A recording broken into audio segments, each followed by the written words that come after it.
Hello students, ये question number 9 देखिए। ये काफी अच्छा और कंसेप्चुअल क्वेश्चन पूछा है। तो पहले क्वेश्चन समझते हैं। तो यहाँ पे एक कंटेनर दिया है और कंटेनर को दो पार्ट में डिवाइड किया है। तो लेफ्ट साइड का वॉल्यूम है V1। V1 की वैल्यू दी है 2 लीटर्स और राइट साइड का वॉल्यूम है V2। इसकी वैल्यू दी है 3 लीटर्स। तो लेफ्ट हैंड साइड में N1 मोल्स है। Number of moles on left hand side is 5 और राइट हैंड साइड में नंबर ऑफ मोल्स है N2। N2 की वैल्यू है 4। तो लेफ्ट हैंड साइड का प्रेशर उसने दिया है P1 इक्वल टू 1 atm और राइट हैंड साइड का प्रेशर दिया है P2 इक्वल टू 2 atm।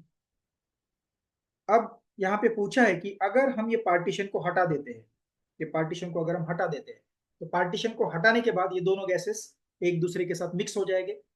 तो मिक्स होने के बाद जब इक्विलिब्रियम आएगा तो इक्विलिब्रियम कंडीशन में रिजल्टेंट प्रेशर कितना होगा। तो पार्टीशन हटाने के बाद सिचुएशन मैंने यहाँ पे राइट साइड पे दिखाई है। तो यहाँ पे इक्विलिब्रियम प्रेशर की वैल्यू क्या होनी चाहिए। मान लो ये है P, तो P की वैल्यू क्या होनी चाहिए, ये है क्वेश्चन। अब इस टाइप के क्वेश्चन को कैसे अप्रोच करते हैं देखो। तो सबसे पहले तो हमें मानना है कि सिर्फ एक ही गैस प्रेजेंट है। सिर्फ एक गैस के लिए पहले एनालिसिस करना है। सपोज मान लो लेफ्ट हैंड साइड में गैस प्रेजेंट है और राइट हैंड साइड का कंपार्टमेंट खाली है।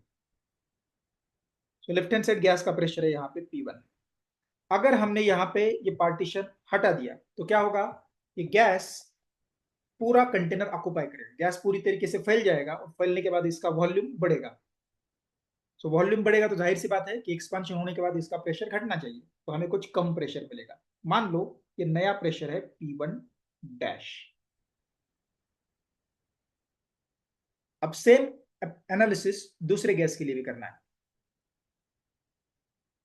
अब सिर्फ सेकंड वाला गैस प्रेजेंट है राइट हैंड साइड कंपार्टमेंट में, ऐसा मान के चलिए। तो इसका प्रेशर है P2।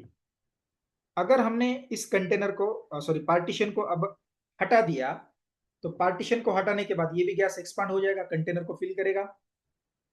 तो एक्सपांशन के बाद इसका भी प्रेशर घटेगा, तो ये हो जाएगा P2 डैश। अगर हम इन दोनों गैसेस को अब मिक्स करते हैं, एक्सपांशन होने के बाद अगर हम मिक्स करते हैं तो by Dalton's law of partial pressure यहां का जो प्रेशर है P, तो ये pressure P1 dash plus P2 dash होना चाहिए एज पर Dalton's law of partial pressure. तो बस हमें अब P1 डैश और P2 डैश निकालना है। वो कैसे निकालते हैं, बाय यूजिंग आइसोथर्मल प्रोसेस। ये जो फ्री एक्सपांशन की प्रोसेस होती है, सो free expansion is always isothermal process. ऐसा क्यों, देखो कि अगर हम फर्स्ट लॉ का यूज करते हैं, so by first law of thermodynamics Q equal to delta U plus W। So free expansion process में कोई वर्क प्रेजेंट नहीं होता है, तो वर्क हो गया जीरो। यहां पे हम कुछ हीट भी सप्लाई नहीं कर रहे, सो Q हो गया जीरो। सो डेल्टा U भी जीरो ही होना चाहिए। Q जीरो है, W जीरो है, तो डेल्टा U भी जीरो ही होना चाहिए। तो delta U equal to zero, इसका मतलब U1 equal to U2। Ideal gas के लिए इंटरनल एनर्जी सिर्फ टेम्परेचर पे डिपेंड करती है। तो अगर इंटरनल एनर्जी कांस्टेंट है तो temperature must be constant. So this implies free expansion is isothermal process.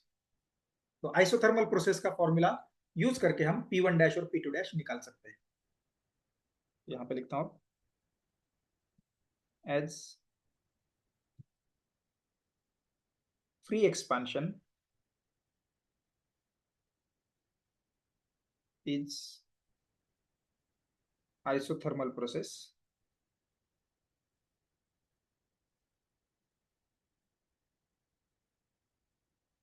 P1 dash into V। So V हो जाएगा total volume equal to P1 into V1।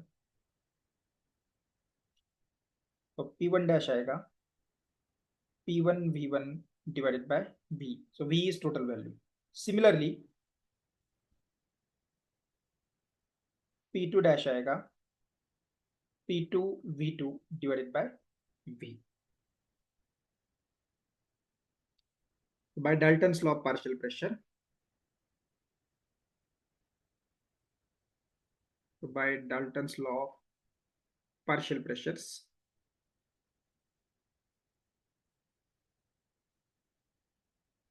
so P equal to P1 dash plus P2 dash. तो P1 dash की value है P1 V1 divided by V plus P2 V2 divided by V.